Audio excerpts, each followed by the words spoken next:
todos, obrigado pela presença. É uma satisfação estar aqui novamente nessa casa com vocês. Eu vou fazer uma apresentação simples, reservando espaço para que vocês possam fazer algumas perguntas, tá bom? Eu acho que fica mais proveitoso dessa maneira, né? Não uma apresentação no estilo de uma aula, mas alguns pontos que eu acho importante no caso da depressão, tá bom? Bem, o que é depressão? Depressão é uma doença. É uma doença. Às vezes a gente se confunde um pouco, porque a palavrinha depressão, ela é usada por nós em diferentes contextos, geralmente confundindo-a com tristeza, desânimo. A gente até costuma dizer, hoje eu estou um pouco deprê. Faz parte do nosso vocabulário. Mas eu coloquei a palavra com letra maiúscula, não por acaso, porque quando hoje eu falar depressão, eu estou falando de uma doença que tem a incidência dela alta na população. Para vocês terem uma ideia, em cada 6 pessoas, uma terá depressão ao longo da vida. É muita coisa, é muita coisa. Eu vou repetir, ao longo da vida, uma em cada 6 pessoas. E tem outro fenômeno acontecendo, que é o seguinte: a doença está incidindo cada vez mais em pessoas mais jovens. É uma tendência. Como depressão é uma doença muito comum, há muitos estudos populacionais feitos em vários países do mundo e mostrando um aumento da incidência. Será que é uma moda? Não, não é. Porque os mesmos critérios para fazer o diagnóstico que vieram sendo usados ao longo dos anos mostram o aumento da incidência. E como eu dizia há pouco, principalmente em jovens. Não é coincidência que o suicídio, você já deve ter ouvido falar, também tem aumentado em jovens, principalmente nos últimos 20 anos. Então, é um problema muito sério, muito grave, e eu vou tentar diferenciar depressão, doença, daquilo que a gente chama de tristeza. Eu estou meio para baixo, eu estou meio deprimido. Bom, isso é uma coisa muito importante. Às vezes é um pouco difícil na prática, mas eu vou tentar esclarecer isso. A depressão, ela incide em todas as idades. Já pode começar na infância. Na adolescência, aumenta muito a frequência. A maior incidência entre os adultos e também em idosos.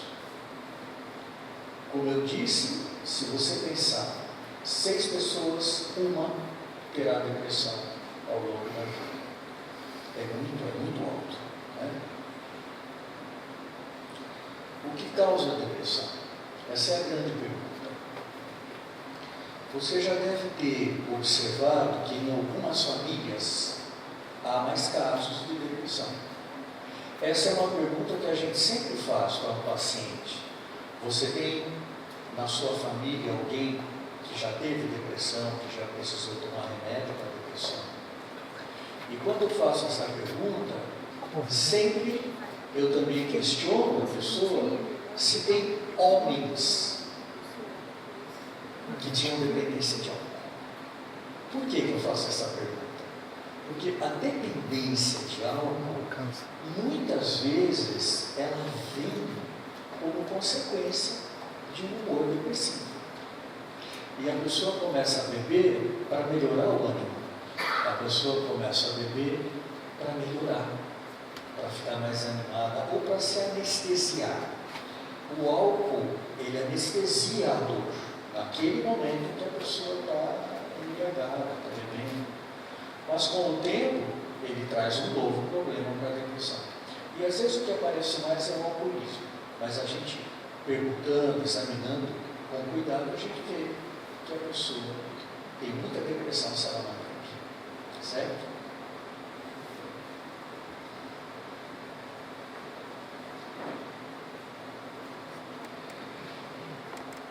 Primeira dificuldade: há algum exame feito no laboratório ou há alguma imagem do encéfalo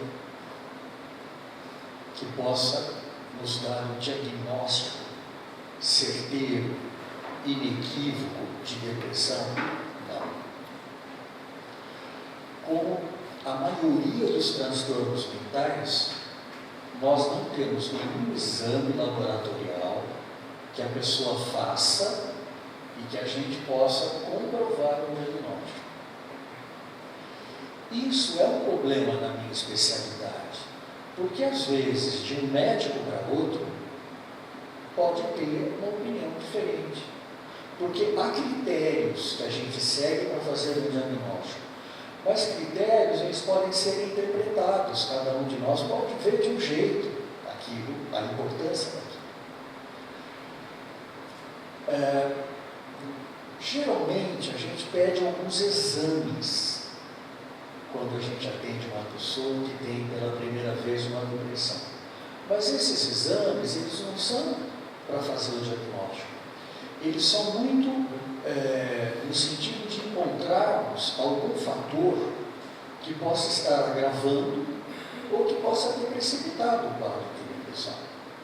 Um desses exames, por exemplo, é um indicador de que a tireoide está trabalhando a menos. Entre mulheres a partir dos 45 anos, 10% tem hipotireoidismo. E um dos sintomas do hipotireoidismo é a depressão do corpo. Vocês entenderam? Então a gente pede esses exames mais para fazer um diagnóstico diferencial, como se diz. A gente pede vitamina B12, vitamina D, um hemograma para ver se não é uma anemia, função renal, função hepática. Mas, de modo geral, o diagnóstico a gente consegue fazer depois de uma boa avaliação do paciente, em termos de perguntas que a gente faz, em termos de análise das coisas que as pessoas nos transmitem. E tem algo que é muito peculiar na depressão. A pessoa se sente estranha. É diferente da tristeza. Porque tristeza não é algo normal na vida? É normal. E algum grau de tristeza é até desejável. Uma pessoa que nunca consegue ficar triste também não é normal. É aquela pessoa que está sempre fugindo, ela está sempre fazendo alguma coisa para não se sentir triste. Ou compra em excesso, ou bebe, ou fala demais, ou agita demais, nunca para. E é normal na vida a gente passar algumas fases em que a gente está mais triste. E vocês já perceberam que depois de uma fase em que a gente está mais triste, normalmente a gente toma algumas decisões para tentar mudar a vida da gente. Não é isso normal? Ninguém toma uma grande decisão pulando o carnaval, tá certo? A gente tem que se entristecer, a gente tem que entrar um pouco no casulo, refletir e ver onde que a gente tem que fazer um esforço para mudar. Daqui a pouco eu vou voltar a essa expressão, fazer um esforço para mudar. Essa frase é muito complicada para quem tem depressão. Você já está sabendo onde eu vou chegar, mas vamos esperar um pouquinho, senão fica uma bagunça o que eu estou tentando transmitir para vocês. Eu vou mostrar agora o único slide, assim, que é slide de professor, que a gente mostra para aluno, que é isso aqui, ó. Até 1980 havia muita confusão na nomenclatura das doenças psiquiátricas. 1980. Havia muitas escolas, vocês entenderam? A escola francesa, a escola alemã, a escola norte-americana, então era uma bagunça. Nesse ano, surgiu uma padronização com critérios de diagnóstico. E hoje esses critérios são usados mundialmente. Tá certo? Então vamos lá. Há critérios que são obrigatórios no diagnóstico da depressão. Dá uma olhadinha. Humor deprimido, ou, essa palavra ou é importante.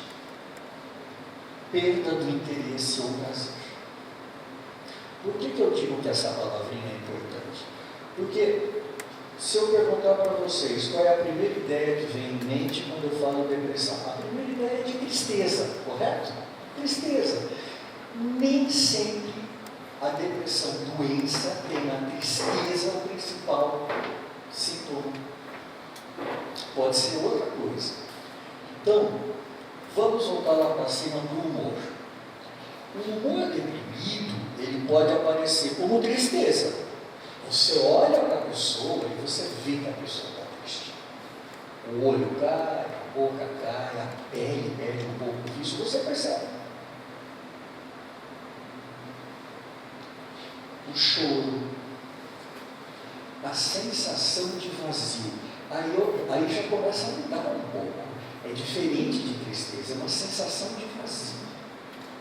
Às vezes a gente pergunta, mas você está triste? A pessoa fala, não, eu estou diferente. Não é tristeza, é um vazio. E é um vazio angustiante. E às vezes também aparece como falta de energia. Por isso que a gente pede alguns exames de sangue, é um diabetes, é uma hipoglicemia, uma anemia, é um hipotireoidismo, porque tem muita falta de energia, a pessoa fica cansada. Para subir uma rua inclinada, parece uma ladeira. A pessoa fala, nossa, eu não era assim antes, o que está acontecendo comigo? Será que é o coração? Será que essa falta de ar é o pulmão? O que é essa falta de energia? Certo? Pode ser um monte de coisa, falta de energia. Né? Agora vamos para a perda do interesse ou prazer.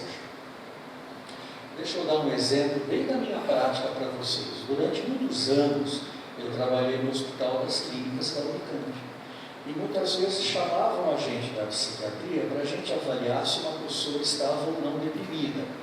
Pela maneira como ela estava se comportando, pelas dificuldades que a equipe estava encontrando, alguém desconfiava de depressão e a gente ia avaliar. Quando a gente chegava no quarto, muitas vezes era uma pessoa que estava cheia de câmeras, poderia ter sofrido um acidente, politraumatizado. Então a gente olha para aquela pessoa e a gente pensa assim rapidamente, nossa, no lugar dela eu também ia estar bem mal, bem desanimado. Então o que a gente fazia? Então agora é uma dica para vocês. A gente falava assim, olha, eu estou vendo que você está aí com muita dor, está com tala, está com gesso, está com soro, está com remédio para dor, mas eu vou te fazer uma pergunta. Antes de estar internado no hospital, o que você gostava de fazer? O que te dava prazer? Aí ele poderia me responder assim, eu gostava de jogar futebol todo final de semana com os meus amigos, a gente joga há 15 anos, 20 anos, e depois do futebol a gente bate um papo, toma uma cervejinha, uma delícia. Aí eu fazia a seguinte pergunta, olha só, imagine que daqui a uma semana você tem alta. Você gostaria de voltar a jogar um futebol com seus amigos? Se a pessoa abrir um sorrisão e me disser, é claro, o que é que eu penso? Essa pessoa consegue se imaginar feliz no dia de amanhã. Vocês entenderam? E esse é um sinal importante de que provavelmente aquela pessoa não está deprimida. Por quê? Por que eu estou contando essa história? Porque quando a gente está deprimido, realmente a gente não vê luz no final do túnel. Essa é uma das características da depressão. A gente não consegue antecipar um dia de prazer, um momento de alegria. Primeiro, a gente não consegue viver com prazer e alegria, tá certo? Eu não consigo hoje, nada tá bom, coisas que eu gostava de fazer, eu não tenho mais vontade de fazer. Mas se a gente jogar a pessoa um pouquinho para o futuro, a pessoa também nos responde, olha, não quero mais. Um outro exemplo, eu lembro de um paciente que era corintiano roxo. Além disso, todo dia ele lia jornais, no tempo em que a gente recebia o jornal em casa, logo de manhã. E a esposa falou que na casa tinha uma pilha de jornais, ele não lia mais. O jornal chegava e ele não lia mais. E no dia em que o Corinthians jogava, ele colocava o fone no ouvido e aqueles abafadores de som, porque ele não queria ouvir TV ligada, rádio ligado e sequer barulho de rojão. Ele não podia pensar que o time dele estava jogando, ele ficava irritado, ele se sentia mal. Vocês entenderam? Quer dizer, algo totalmente diferente dele há 6 meses atrás. Então essa é uma característica importante da depressão. E quando eu atendo pessoas que já tiveram depressão, e elas vêm ao consultório numa consulta de rotina, de segmento, eu falo, e como você está? Às vezes a pessoa fala assim, eu estou triste, morreu um cachorrinho que eu amo tanto, amava tanto, eu estou muito triste. Mas não é depressão, doutor, é tristeza. Quem já teve, faz bem a diferença. Certo? Porque a depressão, ela dá uma sensação de estranheza. A pessoa sente assim, eu não sou mais eu. Algumas pessoas, inclusive, perguntam para mim se é o início de uma loucura, se ela vai voltar ao normal. Às vezes também a depressão, ela deixa a gente muito lerdo para pensar, para decidir. A gente fica com medo. Eu me lembro de um paciente que para assinar um cheque, ele tremia, ele sentia insegurança no tempo em que se assinava cheque, que se usava. Estou dando exemplos antigos, né? Para vocês terem uma ideia de como está a coisa aqui na idade. E depois que ele assinava, ele tinha que ficar conferindo. E esse homem que eu estou dando exemplo, ele era um empresário. Quando ele estava bem, ele assinava dezenas de cheques num dia. E agora, para assinar um chequezinho, valor pequeno, ele sentia que ia fazer algo que poderia ter uma consequência terrível, uma desgraça, porque só vem coisa ruim na cabeça. Então, são várias características da depressão. Eu já estou me adiantando para dizer que, além desses obrigatórios, tem 2 e o prazo mínimo de 2 semanas. Esse prazo mínimo de 2 semanas tem uma complementação que eu não pus no slide, é sentir-se mal todos os dias, a maioria do tempo, durante 2 semanas seguidas. Vocês entenderam? Então, a gente tem um outro critério, que é o critério da permanência e da duração. Por quê? Porque é normal em alguns dias a gente acordar desalentado. Não acontece com você? Acontece. Aí a gente fica pensando, será que foi alguma coisa que eu sonhei? Será que foi algum lugar que eu visitei à noite? Por que eu estou tão mal? A gente nem sabe por quê. Na maioria das vezes, felizmente, com o passar das horas, a gente melhora. A gente fala, passou. Agora, quem tem depressão é todo dia, a pior hora do dia é quando acorda, é quando o dia começa. Tem pessoas que à noite, na vigência da depressão, até se sentem um pouquinho melhor, mas no dia seguinte de novo. Então, o primeiro critério é o humor deprimido. Às vezes não é o humor deprimido, mas é a falta de prazer e coisas que sempre foram prazerosas. Lembra dos exemplos que eu dei? E tem esse critério do tempo, duração e permanência. Tem ainda um quarto critério, que é consequência dos outros, precisa ter um impacto grande na vida da pessoa. A vida da pessoa muda por causa da depressão. Se eu estivesse deprimido, provavelmente eu teria falado com o Luiz Cláudio, eu tinha adiado a minha palestra, eu viria mais para frente. Agora, muitas vezes eu já fui trabalhar triste, estou triste, eu não estou muito bem, mas eu vou, eu toco, eu cumpro todas as minhas funções. Quem está deprimido, com muita dificuldade, consegue cumprir as funções rotineiras da vida. Então, esse é um outro critério, é o impacto dos sintomas na rotina da vida da pessoa.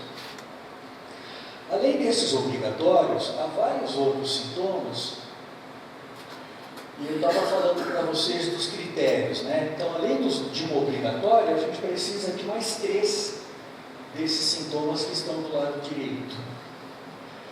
Eu vou falar rapidamente sobre eles. Olha, a maioria das pessoas que tem depressão tem insônia.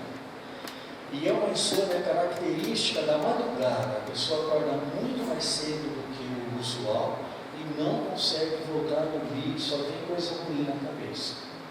Mas dependendo da personalidade, a pessoa tem muito sono. Se ela puder, ela dorme o tempo todo. Depende. Em adolescentes é muito normal não, muito comum eles dormirem, Quem tem filho adolescente, ou teve, sabe que é normal, às vezes, o adolescente dormir bastante, ficar na cama. Mas agora eu estou falando de um conjunto de coisas que mudaram ao mesmo tempo, não só a questão da sonolência. Certo? Então, tem gente que por causa da depressão não dorme, a maioria.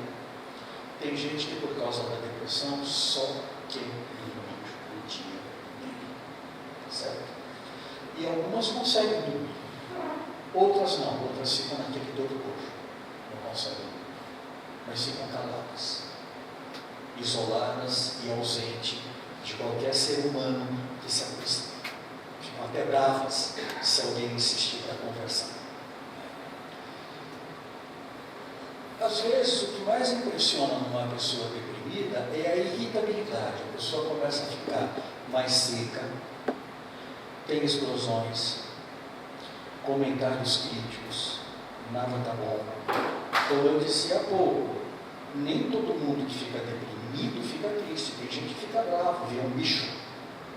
Geralmente quem percebe é quem convive, porque socialmente a pessoa usa uma espécie de uma couraça e ela toca, mas em casa vira um bicho, ninguém aguenta mais.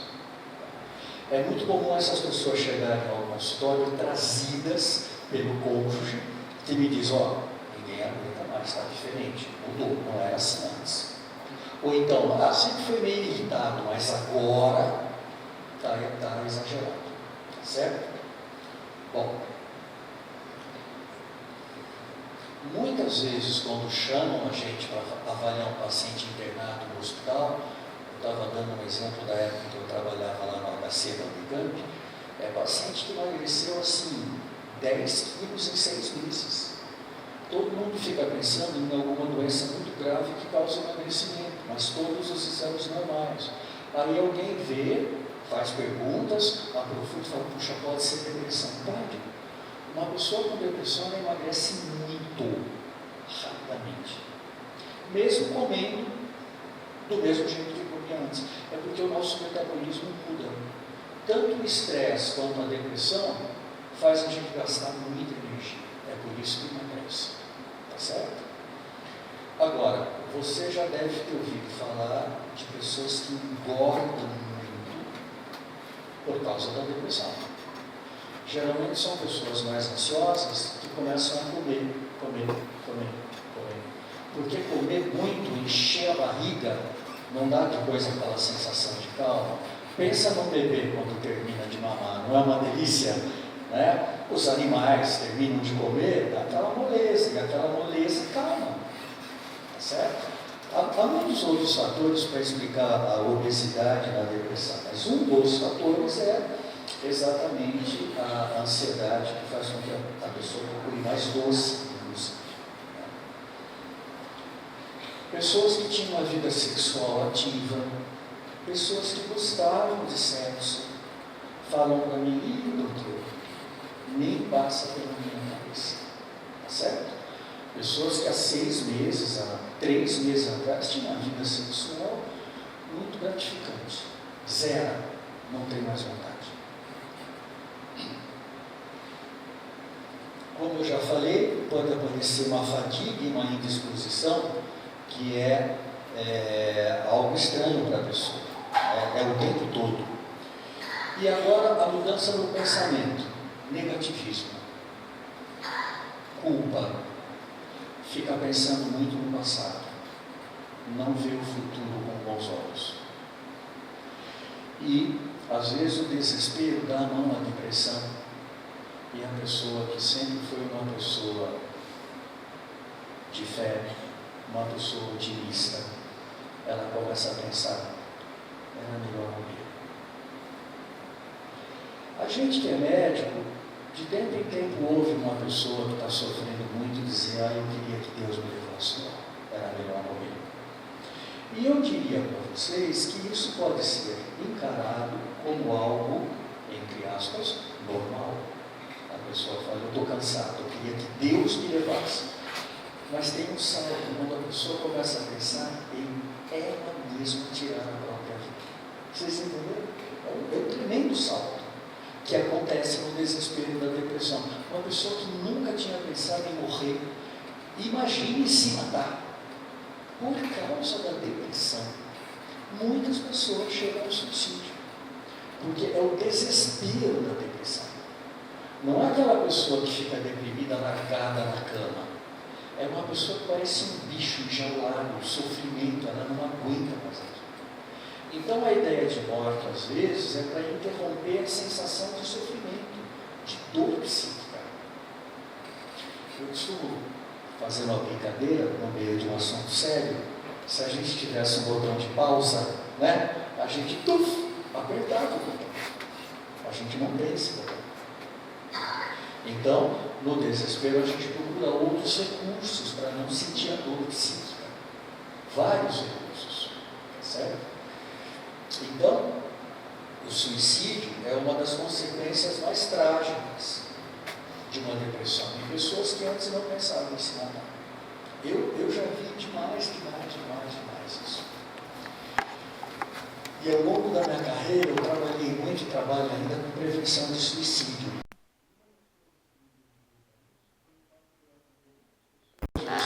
Internadas por uma tentativa de suicídio, e elas me falavam, foi um momento de desespero. Eu não queria morrer. Bom, eu era um médico muito jovem e vi algumas dessas pessoas morrerem. Então, aquilo me mobilizou demais, né? O que é isso? Né? Qual o caminho do desespero? Aonde uma pessoa pode chegar em meio ao desespero? Tá certo?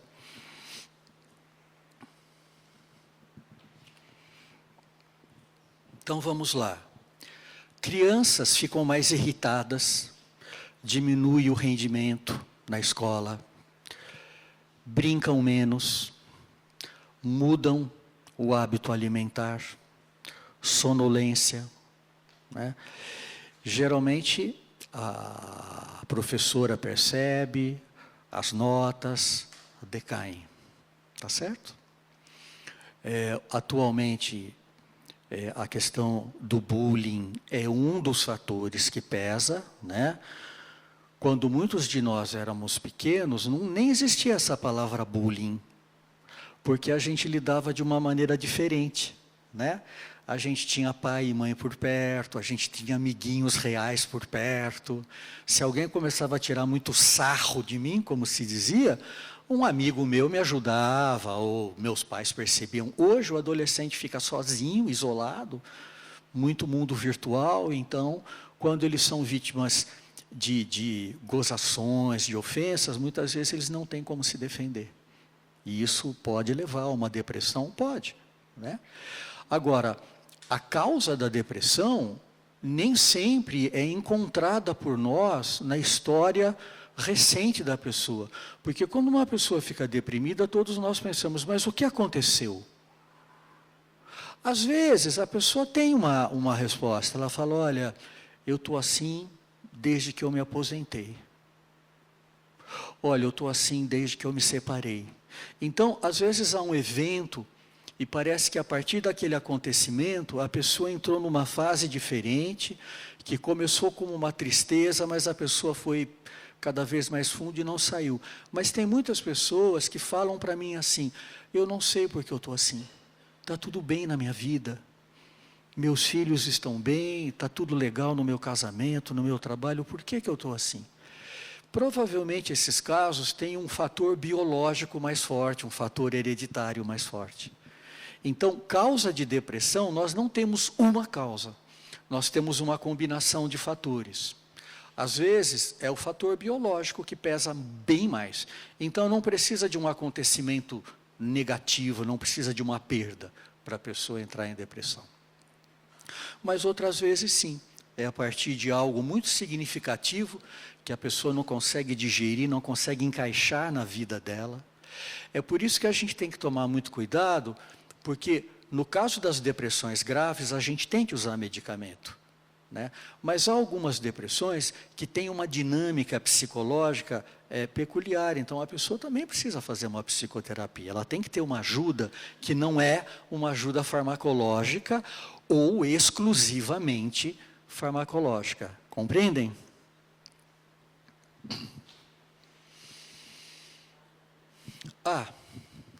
Muitas vezes eu recebo pessoas se queixando da memória. Hoje, há mais consciência a respeito das demências e nós estamos vivendo mais tempo. Então, a gente vê mais casos de demência, cada vez mais. Então, as pessoas chegam muito assustadas porque a memória está ruim, elas não conseguem tomar decisão, elas ficam mais inseguras e muitas vezes têm o medo da demência. Então, eu só estou lembrando que a depressão também, ela lentifica muito a gente, às vezes ela paralisa, a gente não consegue tomar decisão, a gente não consegue pensar. Aquilo que a gente já decidiu fica com dúvida, fica remoendo, tá certo? Aquilo não sai da minha cabeça, é uma coisa que em outros tempos não ficaria tanto tempo me perturbando, tá certo? A depressão causa essa sensação de prisão. Eu vou dar agora 3 exemplos, e aí eu vou me aproximar do que fazer, o como ajudar, o que não fazer, né? Vamos dar exemplo de uma adolescente.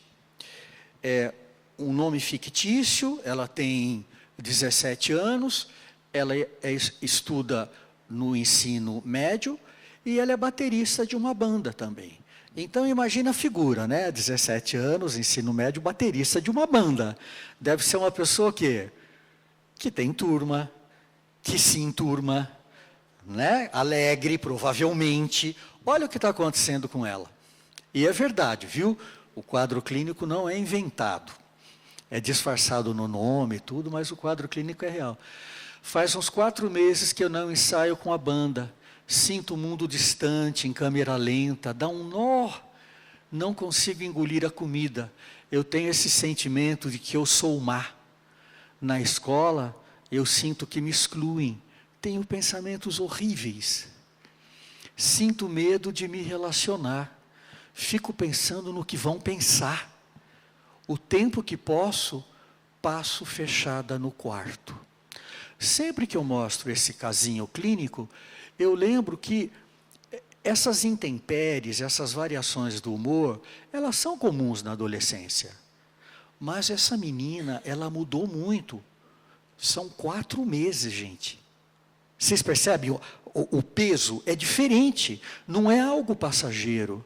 Ela permanece dentro do quarto, ela se isolou. Ela não vai no ensaio da banda, que era um negócio que ela amava fazer. Ela mudou. E tem essa sensação de que ela é excluída, pensam mal de mim, né? A roupa que eu vejo ali na vitrine, parece que não é para mim, não vai ficar boa. Meu cabelo, eu estou estranha, meu corpo, porque você fica tudo ruim, tá certo? Por muitos dias e por muito tempo. Não é algo passageiro. Agora eu queria apresentar o caso do Luiz, de 47 anos, ele é um gerente de vendas. Para uma pessoa da área de vendas chegar a um cargo de gerente, imagine como ele é. Como que é? A pessoa que vende tem que ser falante, ela tem que te dar vontade de comprar, ela geralmente se veste bem, se porta bem, tem energia, ela tem que transmitir isso para você. Olha o que está acontecendo com esse homem. Eu sempre fui de batalhar, mas faz 2 meses que tenho que me arrastar para visitar os clientes. Já acordo cansado, aquela dificuldade, não quero tomar banho, tirar o pijama, está difícil até para fazer a barba. Também ando preocupado com o meu filho maior, parece que eu não soube educar, um medo que ele vai usar droga. Parênteses, eu conheci o filho. Meninão bonito, universitário, está tudo bem, mas entrou esse pensamento na cabeça desse homem. E se meu filho começar a usar droga? Nenhuma razão para pensar nisso. O pensamento veio e grudou. Meu Deus, e se ele usar droga? E tem o terreno que a gente comprou para construir. Todo mundo feliz, fazendo esboços da planta, e eu querendo voltar atrás no negócio, na dúvida, construo, não construo, construo, não construo, fica martelando, acho que tudo vai ser uma dificuldade, me sinto perdido e inseguro, grudei na minha esposa, só durmo se ela segurar a minha mão, eu não era assim, será que eu vou enlouquecer? Está dando para você visualizar esse quadro? Um homem que tem que pegar na mão da esposa porque ele sente muito medo na hora do sono. É o medo da morte, é o medo do descontrole, é o medo da perdição, da loucura. Olha como muda, a pessoa muda totalmente, tá certo? Esse é um quadro grave de depressão. Vamos ver agora uma vovó. Ela ama os netos. Ela adora ser vovó. E os netinhos adoram ir à casa dela para tomar o café da tarde. Tá certo? Olha o que ela me contou. Não quero mais ver gente em casa. Quando toca a campainha e percebo que são meus netinhos, me sobe um arrepio. Então me esforço, ponho a mesa do café da tarde, eu continuo fazendo, mas não é a mesma coisa. Eu preferi estar só no meu canto, quietinha. Ai, doutor, será que eu deixei de amá-los? Ai, que vergonha. O senhor deve estar me achando uma avó desnaturada. Isso é muito comum. Não tem mais aquele sentimento de amor. Lembra que eu falei do vazio? Às vezes a depressão é a ausência de sentimento, não é tristeza. E eu lembro que para essa senhorinha eu perguntei, mas a senhora sente tristeza? E ela me deu uma resposta que é frequente. Não, doutor, eu não estou triste, eu estou diferente. Eu lembro que ela falou assim, eu estou diferente. Ela não tinha muitas palavras para explicar. E passou pela cabeça dela que eu poderia estar pensando mal dela, por ela ter deixado de amar os netos. Mas tudo para ela era um esforço. Ela fazia aqui, racional. Ela não tinha mais aquele amor natural que ela tinha pelos netinhos. Isso é depressão. A depressão no idoso vem com muito silêncio, afastamento do convívio, às vezes com dor, amargor na boca, bola na garganta, peso nas pernas, muitas queixas físicas, vai passando num médico, no outro, ninguém descobre nada. Aí a gente vai perguntar direitinho, aí a família fala, está mais quieto, todo dia de manhã ele acordava e ia para a empresa, agora fica em casa, não quer mais ir para a empresa, quer dizer, mudou muito o comportamento da pessoa, tá certo? É outra característica da depressão, a gente não quer ver gente, a gente não quer encontrar ninguém, a gente se esconde. O que não fazer? Depois eu vou falar o que fazer, algumas sugestões. O que não fazer? Chacoalhão. Você tem que reagir. Depende de você. Olha, no ano passado eu não estava bem, comecei a treinar, fui para a academia, olha como eu melhorei. Sabe o discurso do herói? Em cima de quem está se rastejando? E isso é comum. Porque a gente se esquece que depressão é doença. A gente acha que é uma tristezazinha. Entenderam? E não tem nada a ver. Então, não adianta dar chacoalhão, querer chamar a pessoa para jogar um jogo.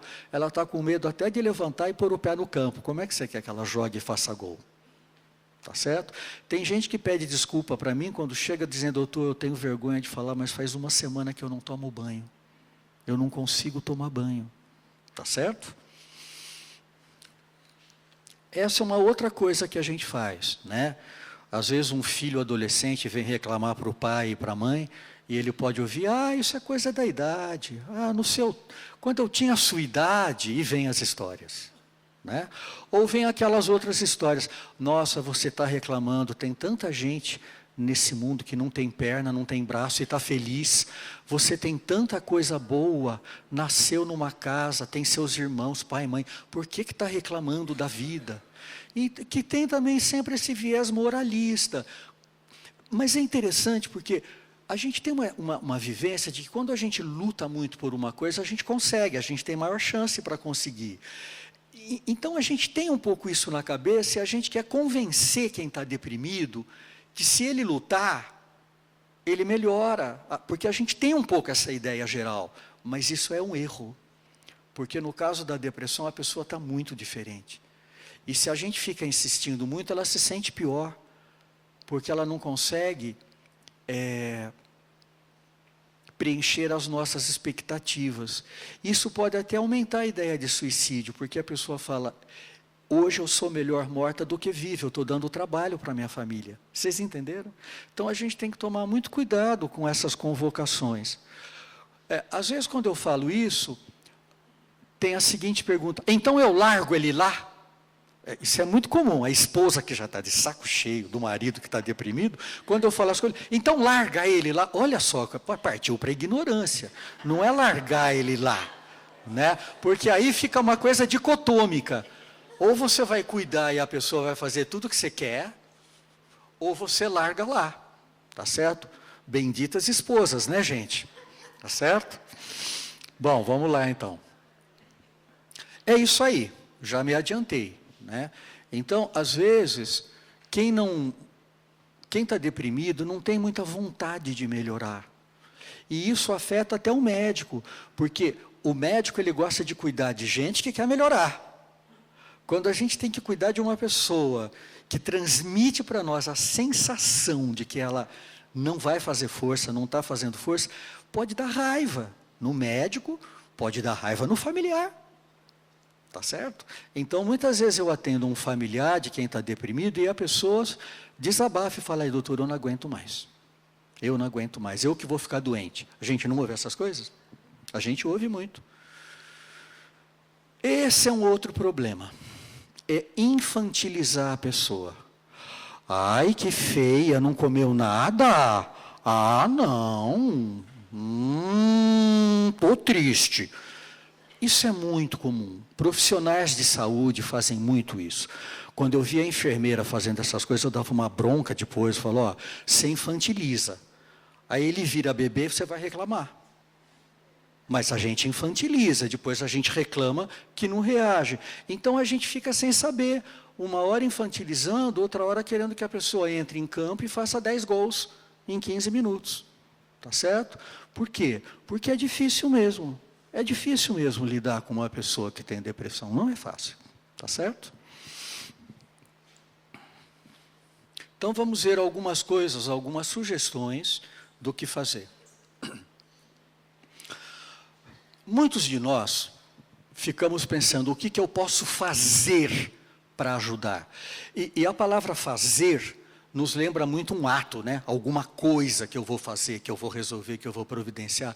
A gente se esquece que hoje ouvir uma pessoa com atenção é um dos atos mais valorizados e mais raros na nossa sociedade, né?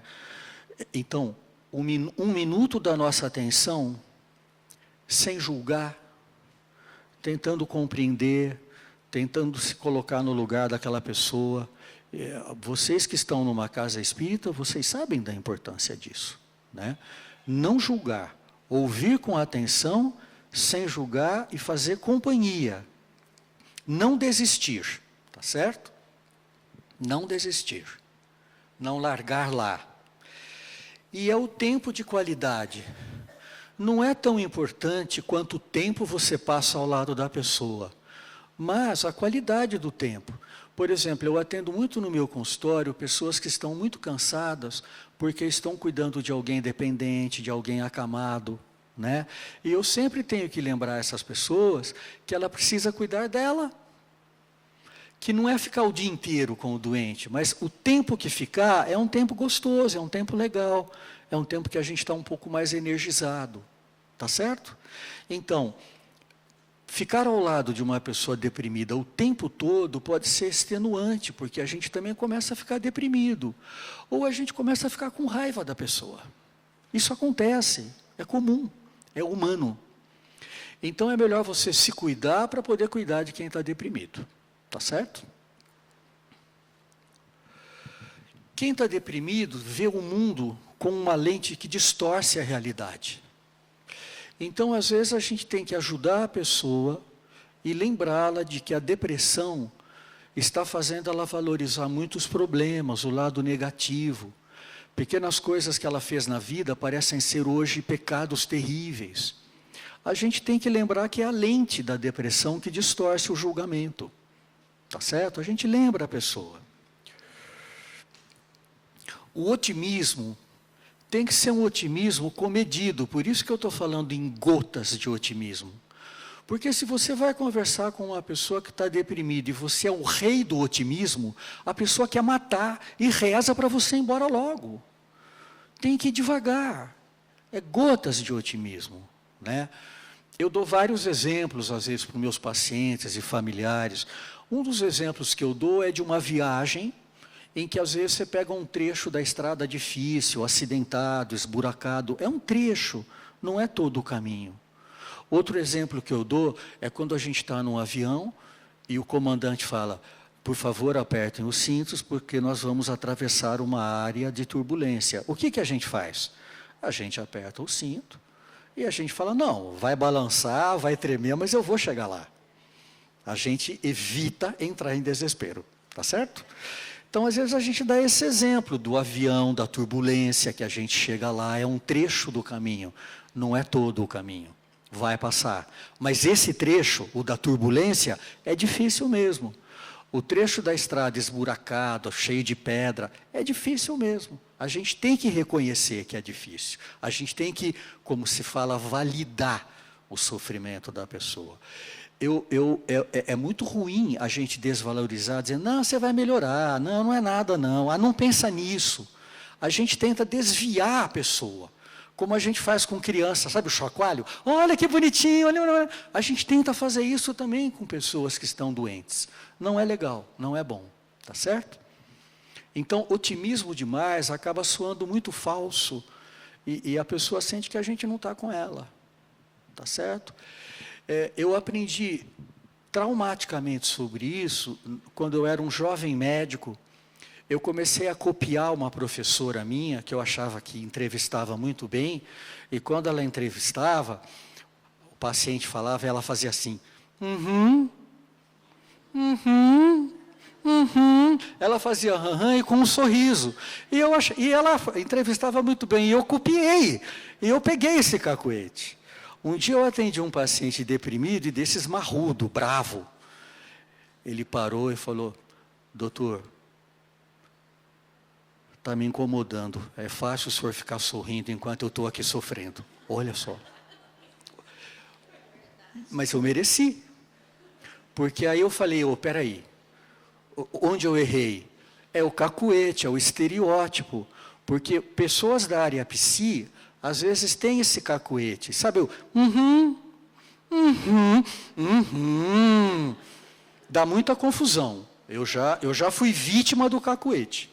Então, hoje eu sorrio menos. Quando eu sorrio, é porque eu já conheço, estamos contando piada e vamos para o abraço. Né?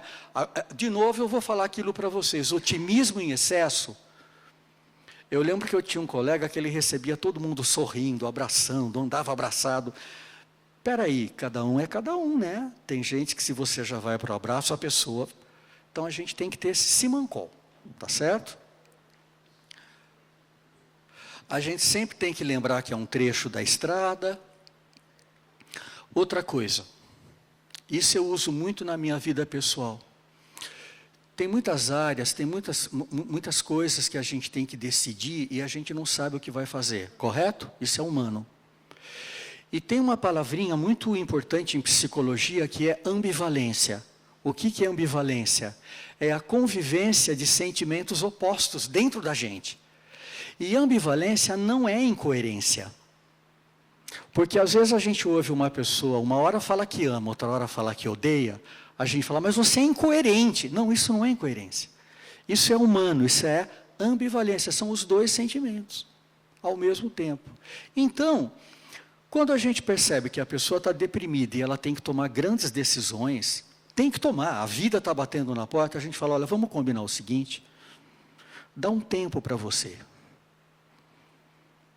Ao longo de 2 meses, não decide nada, vamos esperar, vamos conversar, porque quando a gente está muito deprimido, a gente pode decidir errado.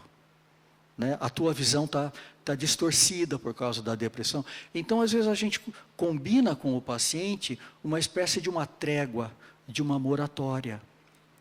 Né? E aí a gente fala: começou a pensar demais, começou a esquentar, lembra da trégua. Daqui a 2 meses você decide. Porque tem muitas decisões na vida que elas vêm naturalmente, intuitivamente. Basta a gente vigiar, esperar. Oração também, vocês sabem que é uma coisa importante, para as respostas surgirem de dentro, inspiradas, correto?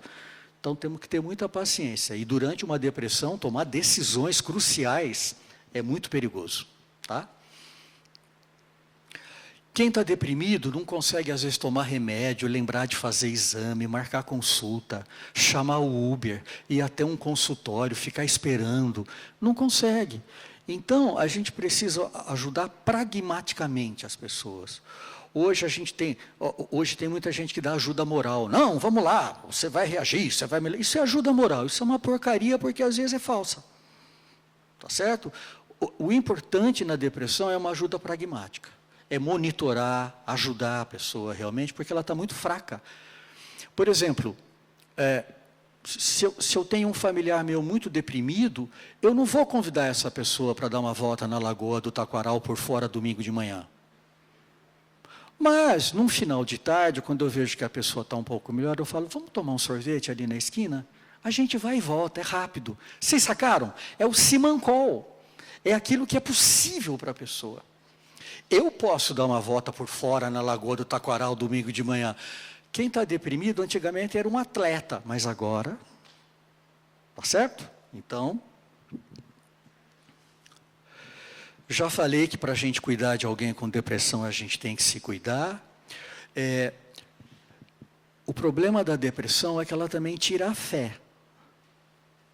Eu já vi muitas pessoas de muita fé dizerem para mim, doutor, nem fé eu tenho mais. Então, esse seria um longo papo, numa outra oportunidade eu posso voltar, porque a fé nos protege, mesmo, nos dá muita força. Mas quando vem uma depressão muito grave, eu já vi pessoas perderem a fé. Vocês entendem? É um vazio, é um desespero, é uma perdição total. Então, a gente tem que orar, nós, pela pessoa, e ajudá-la. Né? Se for espírita, vem até aqui, traz junto, vem junto, tá bom? Ajuda muito. E outra coisa é a prevenção do suicídio, né? Porque, como eu estava dizendo, muitas vezes a depressão e o desespero se juntam e a pessoa começa a pensar em suicídio sem medo. Porque se eu tiver um pensamento de me matar, e se eu estiver bem atento, eu vou falar, não, mas espera aí, não é isso que eu quero. Eu afasto.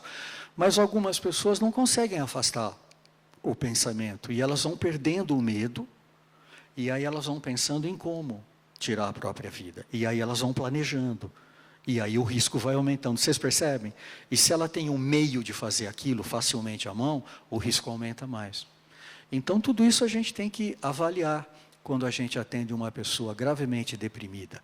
A presença de ideias de morte, de ideias de se matar, se já está planejando, se já está tomando providências, porque já está decidida a morrer. Tá certo? Então, uma regrinha geral e um lembrete é essa acrônimo ROC. O que é ROC? É para a gente lembrar de R de repare no risco. Geralmente a gente não quer ver. É terrível a gente pensar que uma esposa, um marido, um filho, uma filha pode se matar. A gente não vê, a gente fica cego. Então, a gente tem que reparar que a pessoa mudou, que ela está calada, que ela fez uma postagem estranha, falando coisas, parece uma despedida, mudou, não via a vida desse jeito, a pessoa está diferente. A gente tem que reparar, nunca foi de faltar, está faltando, está chegando tarde, sempre foi de fazer a barba, se arrumar, parece que está meio abandonado, o que está acontecendo? É reparar. Depois que a gente repara, a gente tem que ouvir. Ouvir sem preleção moral. Sem começar a querer rezar junto na hora.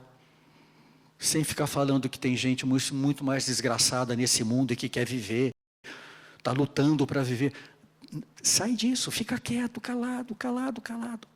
É aquela velha história, 2 olhos, 2 ouvidos e uma boca só. Então vamos ouvir, vamos olhar, tá certo? Sem julgar. A palavra C, a letra C é importante porque é o ato de ajuda. Conduza aquela pessoa até um profissional. Porque quem está deprimido não tem iniciativa, não tem persistência. Não é porque não quer, é porque não consegue. Tá certo? Eu vou terminar para vocês poderem fazer perguntas. Eu não estou entrando em detalhes de tratamento ou de propósito, senão a gente se alonga muito. E quem quiser se aprofundar, tem um livro meu que é escrito para o público geral, né? Eu escrevi alguns livros mais para quem está na área, eu como professor que sempre fui, né? Mas esse livro é um livro para o público geral, tá bom? Que já no título procura transmitir uma mensagem que eu acho importante, né? A tristeza, ela transforma a gente. A gente não tem que ter medo da tristeza, é normal. Agora, quem está deprimido fica paralisado. Tá certo? Muito obrigado. Vocês podem perguntar o que vocês quiserem. A gente tem pelo menos até umas 9 e pouco, 9h15, mais ou menos. Né, Luiz? Tá bom, né? Então tá bom, a gente tem mais uns 15 minutos. Pode ser? Então tá bom.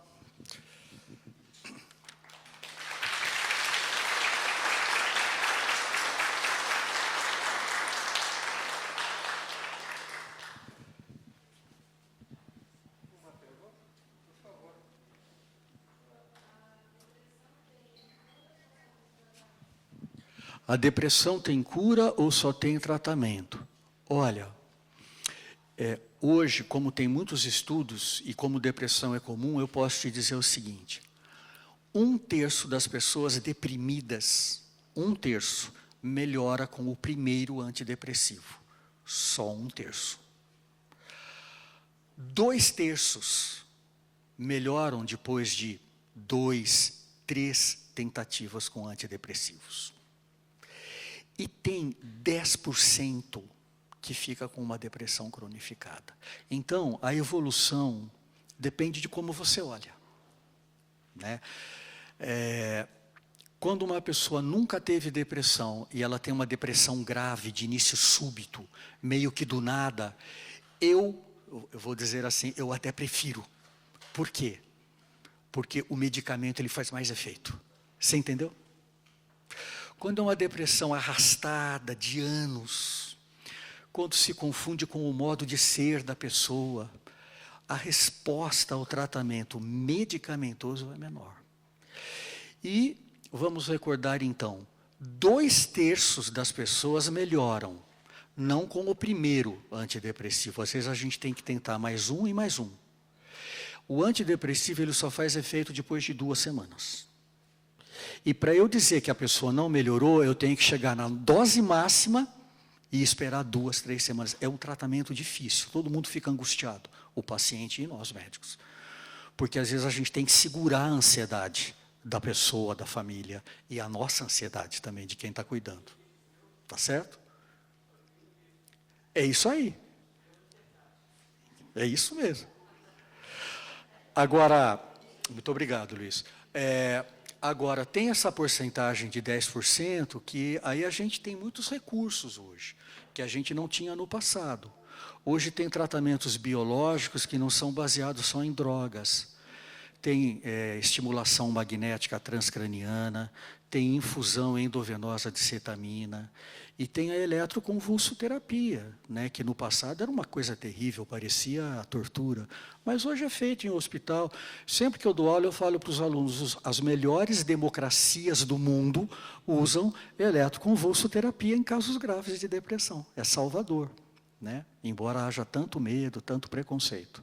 Então a gente tem muito recurso, mas infelizmente tem uma porcentagem de uns 10% que cronifica. Aí a gente tem que ajudar muito a pessoa a viver com aquilo. E eu vou dizer uma coisa para vocês, hoje está comprovado que caminhar meia hora por dia, de segunda a sexta, ajuda a estabilizar o humor. Eu pessoalmente faço isso direto.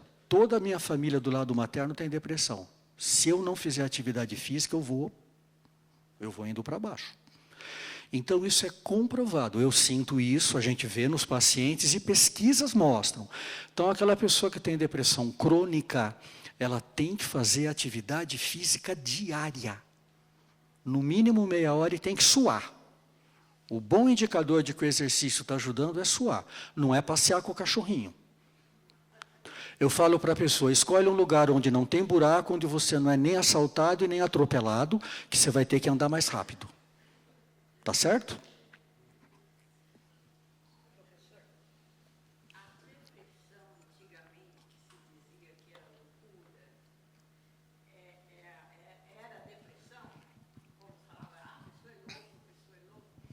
Então, é que tem uma depressão que é uma fase de uma doença chamada transtorno bipolar, que antigamente era chamada de psicose maníaco-depressiva.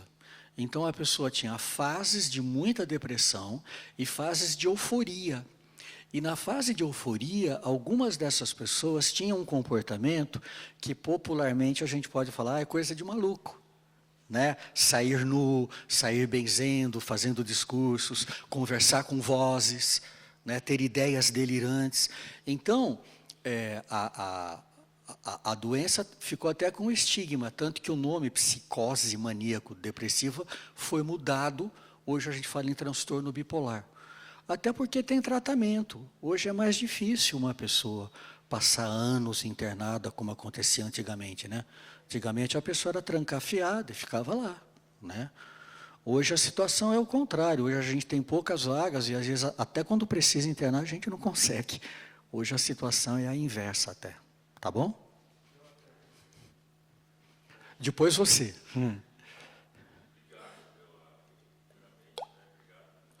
Imagina, uma satisfação está aqui, pode acreditar.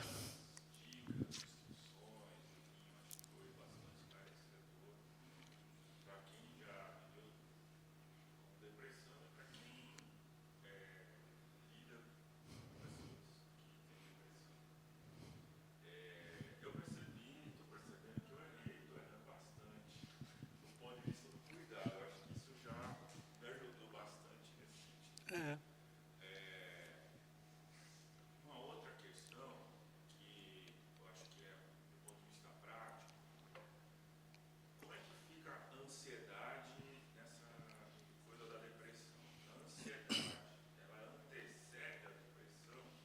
Uhum.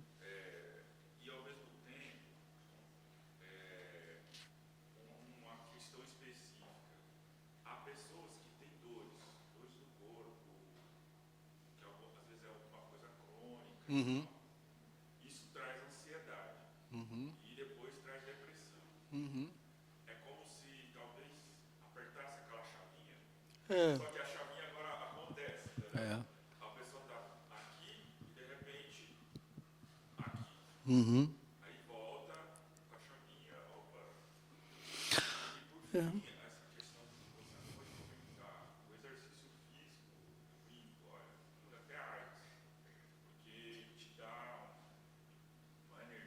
Sim. É. Sim.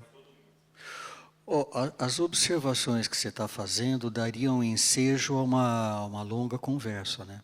Porque a ansiedade é uma característica de personalidade também, né? Eu costumo dizer que o mundo é o que é, porque tem gente ansiosa, né? Construindo o tempo todo, né? Então a ansiedade é uma coisa boa, é uma coisa normal até um nível. A ansiedade é o tipo da coisa que até um nível ela melhora o desempenho da gente. Ir para um vestibular com 0 de ansiedade não é bom não. Aliás, pesquisas já mostraram que pessoas que vão para uma cirurgia cardíaca com um pouco de ansiedade, elas reagem melhor depois no período de recuperação, porque elas estão mais conscientes, né? Quem está consciente tem medo. Aquela pessoa que não tem nenhum medo está negando a gravidade do problema e depois a recuperação é mais complicada. Então, ansiedade é uma característica pessoal. Quando uma pessoa ansiosa fica deprimida, eu diria que ela sofre mais. Porque a ansiedade ela é amplificada também na depressão. Então, é uma depressão agitada, é uma depressão aflitiva, inquieta. E são os casos de maior risco de suicídio. Tá certo? Agora, há casos em que por uma ansiedade muito grande, crônica, pode haver uma transformação em depressão ou advirem sintomas depressivos? Sim. Um exemplo muito característico é o que a gente chama de burnout. Uma pessoa que vai, chega uma hora, ela não resiste mais e cai, e fica muito deprimida. E, finalmente, exercício físico é um problema, porque muita gente não gosta de exercício físico, né? E não gosta mesmo, tem gente que não gosta de suar. Eu só posso dar um testemunho pessoal e dos meus pacientes. Quando a gente começa a caminhar todo dia, no mínimo meia hora, na primeira semana a gente só sente cansaço. Na segunda semana, a gente fica resignado. A partir da terceira semana, a gente fala, opa, eu subi essa escada num relance e nem reparei. Vocês entenderam? Quando a pessoa percebe, você tem que passar a fase da exaustão. E continuar, e continuar, e continuar. É difícil, principalmente para quem não gosta de atividade física. Quem não gostar de atividade física deve procurar uma outra prática mais lenta, como a yoga, cursos de meditação, grupos de oração. São outras técnicas que podem ajudar a gente a se fortalecer. Mas o que a gente tem com comprovação científica é meia hora de segunda a sexta para suar a camiseta. Tá certo? E tem que ser todo dia. Quando eu atendo uma pessoa que fala, eu faço pilates uma vez por semana. Pilates uma vez por semana é aproximadamente 0. Tá? Aproximadamente 0. 2 vezes por semana. Metade das vezes falta, vira 1 vez por semana. A partir de 3 vezes por semana, a gente começa a acreditar que está dando algum efeito. O ideal é todo dia. E interessante, quem gosta de caminhar, eu falo de segunda a sexta, depois que a gente pega o hábito, bobeou no final de semana, anda de bicicleta, vai também, porque a pessoa percebe que ajuda. Né? Nesse final de semana eu estava meio borocochô, sabe aquele domingo, fim de tarde, que eu falava, o que eu faço? Fui caminhar, chego em casa, tomo um banho, ponho uma roupa nova, cheirando roupa lavada, a gente melhora. Agora, tem que ultrapassar aquela primeira barreira que é começar. Eu sei que é difícil. Eu só estou aqui tentando ajudar um pouquinho para vocês pegarem firme, tá bom? O exercício físico não é bom só para o corpo, não, é bom para a cabeça da gente. Você agora. Posso perguntar depois? Claro, claro, claro. Acho que eu vou cobrar um dinheirinho para fazer uma fila.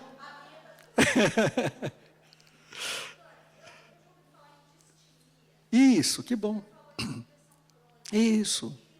Que bom que você perguntou. Que bom que você perguntou. Legal. Então, na década de 80, definiu-se uma depressão mais leve e crônica, de no mínimo 6 meses. São aquelas pessoas que estão cronicamente reclamando, cansadas, pessoas que fazem comentários ácidos, pessoas que acabam sendo um pouco inconvenientes porque ficam insuportáveis. E a gente sempre achou que isso era personalidade, gênio ruim. A partir da década de 80, começamos a dar alguns antidepressivos para essas pessoas. E é interessante porque nessa época eu era um jovem psiquiatra e muitos professores meus psicanalistas me encaminhavam para eu medicar e muitos melhoravam. Então, o que a gente descobriu? Uma porcentagem de pessoas que têm uma depressão mais leve, crônica, que é muito mau humor, essas pessoas melhoram muito com antidepressivo. E nisso o Prozac, já ouviu falar do Prozac? Foi um fenômeno. Deu origem a livro, a filme, a peça teatral, porque de fato, muitas pessoas são ajudadas. Né? E eu tive que ceder a isso, porque eu e os meus professores, que eram psicanalistas, porque a gente via pessoas melhorarem. Agora, não é também um remédio para todo mundo e que sempre dá certo.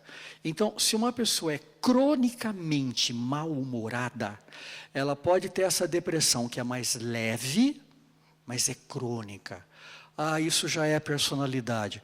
Pode ser, mas que algumas pessoas tomando um remedinho vivem muito melhor, é comprovado. É a distimia. A distimia é uma modalidade de depressão. Foi bom que você perguntou, tá bom? Eu gostaria que você explicasse a diferença entre depressão e síndrome do pânico. Ah, é totalmente diferente. A síndrome do pânico, ela vem de repente e dura segundos. E merece um nome, porque a pessoa tem tantos sintomas corporais, de repente, Ela pode estar caminhando numa praia, pode estar passeando num shopping, pode estar dormindo. A pessoa tem certeza que ela está tendo um ataque cardíaco ou que está explodindo alguma coisa no cérebro. E depois que a pessoa tem uma crise de pânico, ela fica com muito medo de ter outra. Às vezes fica com medo de sair sozinha, com medo de dirigir, com medo de se aproximar do local onde teve a crise. E uma pessoa desse tipo, ela pode acabar ficando deprimida, sim, porque a vida muda muito. Agora, o tratamento medicamentoso do transtorno de pânico dá um resultado muito bom, melhor do que no tratamento da depressão. Mas o pânico é uma reação aguda de emergência. É muito comum a pessoa ter uma crise de pânico em épocas em que ela está sentindo um desamparo, uma sensação de desamparo.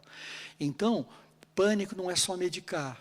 É importante também a pessoa se examinar, fazer uma terapia, ver o que está acontecendo com ela. Né? Porque o pânico é uma reação animal.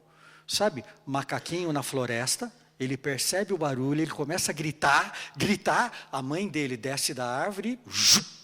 Então, a reação de pânico é, tem um predador querendo me pegar. Nós, seres humanos, a gente não está mais na selva. Mas a selva mora onde? Dentro da cabeça da gente. Entendeu? Então, crise de pânico tem um significado também simbólico, né, psicológico, que tem que ser examinado. Eu não aconselho só tomar remédio, não. Tá bom? A depressão hoje, ela bate, na minha opinião, na porta de todas as famílias. É pai, é filho, é neto, é uma nora, alguém próximo. Todo mundo hoje praticamente conhece uma pessoa com depressão. Na minha porta, mais profundamente, ela bate há 27 anos. E a minha pergunta, já passamos por N coisas, inclusive tentativa de suicídio. A minha pergunta é, existe alguma esperança do setor, da parte profissional, de empresas, começarem a entender isso? Porque uma parte que pega muito difícil na depressão é que essa pessoa é excluída do mercado de trabalho. E quando você consegue alguma coisa, ela é vítima de bullying. As pessoas começam, você está doente, olha você acabou tremendo. É um martírio. Isso está sendo estudado? Sim, claro. Claro. Pela importância e pelo impacto da depressão, ela está sendo muito estudada. Só que a depressão, diferentemente do câncer e da obesidade, não tem um alvo biológico para a gente criar um remédio e ir ali. Por exemplo, o sucesso dessas injeções atuais, que essas injeções atuais, elas imitam um hormônio secretado pelo intestino que avisa o cérebro, estou satisfeito, eu vou parar de procurar comida. É um alvo. Hoje, muitos tipos de cânceres têm tratamento. Antigamente as pessoas morriam, hoje tem tratamento. Por quê? Porque tem um alvo. Nós ainda não temos na depressão um bom alvo biológico para ir lá e melhorar. Então esse é um problema. A concepção da sociedade em relação à depressão está melhorando. Quando um atleta de alto desempenho levanta a mão e fala, eu vou dar um tempo, eu tenho que cuidar de mim. Isso não está acontecendo? Você não via isso há 10 anos atrás. Hoje as pessoas levantam a mão e falam, estou mal, eu preciso me cuidar. E a sociedade compreende.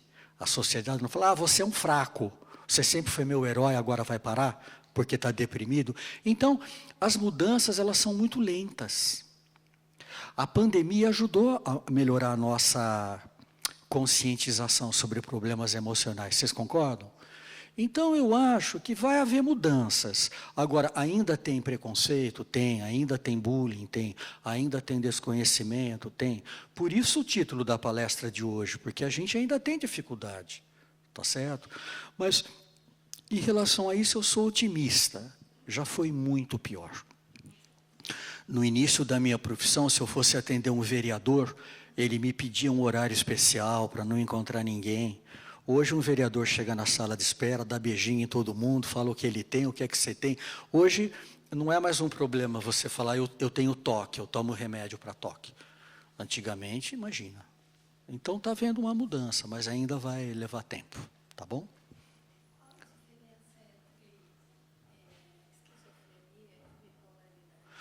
Olha, é totalmente diferente, embora existam pessoas que têm um pouco de cada.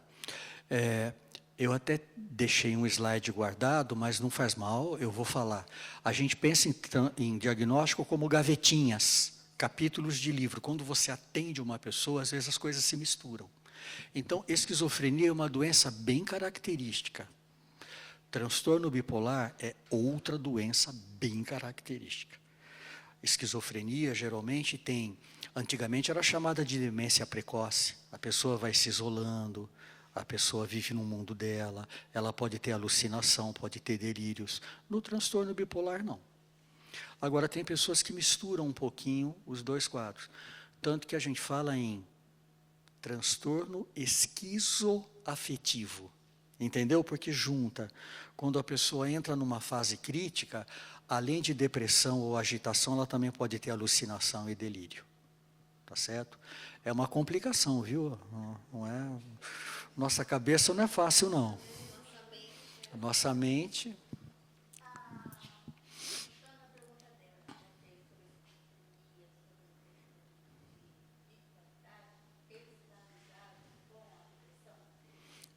Você poderia repetir o final? Então, não, a depressão não leva à esquizofrenia, absolutamente, não tem nada a ver. Agora, tem pesquisas que são muito perturbadoras, porque elas mostram que as doenças mentais graves têm uma genética muito parecida. Vocês entenderam? Então, quando você compara o genoma de esquizofrênicos, transtorno bipolar grave, tem muita coisa em comum. Então, a impressão é que o nosso cérebro ele é um órgão tão delicado que são vários os caminhos pelos quais ele pode ir, dependendo de muitas contingências que nós não entendemos plenamente ainda. Né? É interessante pensarmos que, em termos genéticos, a raiz genética da esquizofrenia não é tão diferente da raiz genética do transtorno bipolar. É interessante e é perturbador, né? Porque isso dá mais um exemplo de como o nosso cérebro, como a nossa mente envolve muita complexidade. E que o que a gente sabe hoje ainda é pouco. A gente vai ter que descobrir mais. Gente, vocês me desculpem, estamos chegando ao final. Pois não, Luiz. Não me passou despercebido você comentar da fé. Sim. Eu gostaria de te convidar para voltar. Tá bom. Então tá bom. Tá bem. Eu não estou plenamente preparado para falar sobre esse tema, mas talvez daqui a um tempo seja um desafio que eu vou abraçar e aceito o convite. Tá bom? Hoje eu não estaria preparado, né?